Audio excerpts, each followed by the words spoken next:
ممتاز، عرس كروي، تيفو جميل ورائع، إصابة في مدرجة الوداد، إصابة في مدرجة الوداد، هدف جميل، فدائيو الوداد والوينرز، تيفو جميل، تيفو رائع، هدف جميل بالمدرجات.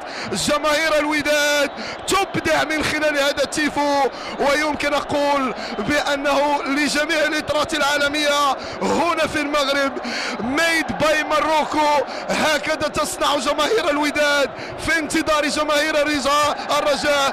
إصابة رائعة، إصابة جميلة، إصابة ممتازة لجماهير الوداد هنا بمدرجات فريمجة.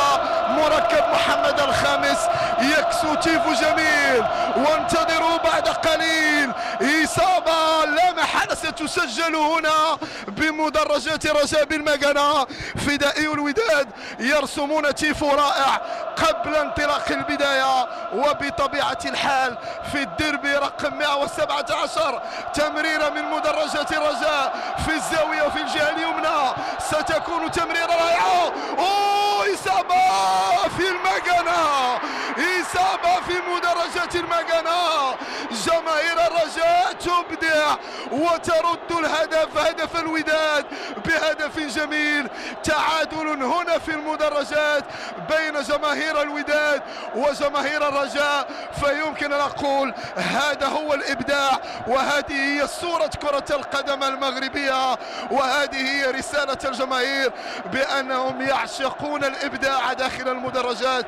وهذا هو المغربي الأصيل، يبدع في أي شيء يحب ويبدع في أي شيء يصدق، فإن الحبيب إن أحب أبدع وأبلغ في التعبير. وهذه هي جماهير الوداد، شكرا لكم كذلك جماهير الرجاء من خلال هذا الإبداع.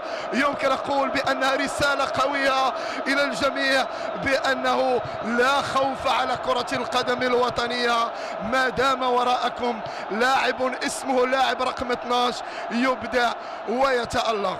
إذن على بركة الله بعد لحظات ستنطلق المباراة بين الوداد والرجاء في الديربي 117. بسم الله مجراها ومرساها هنا بمركب محمد الخامس. سنتابع وتابعنا بطبيعة الحال إبداع المدرجات في انتظار إبداع الميدان مرة أخرى. مفخرة وشابو، ويمكن أقول ترفع لكم القبعة. الرجاء يعاود الكرة، الرجاء يعاود الكرة ويرفع تيفو.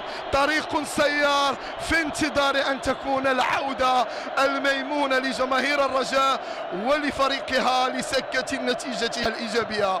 إذن على العموم مفخرة لكل البيضاويين. الوداد ترد من خلال المدرجات. طريق هنا وطريق آخر هنا على طريقة الحلبة، الطريق السيار ما بين حلبة ألعاب القوى. يمكن أقول برافو برافو برافو بلاتير، كان يمكن أن تكون ضيفنا الكبير. عيسى حياته كان يمكن أن تحضر وتشاهد إبداع الجماهير التي تستحق اللقب الإفريقي، ولما لا إن شاء الله اللقب العالمي. إذا مفخرة، رسوم ولوحات فنية رسمها أحسن الرسامون وأحسن المصورون، ويمكن أن نقول بأنه إبداع جميل وجماهير تتنافس في الإبداع، تتنافس في إعطاء الصورة.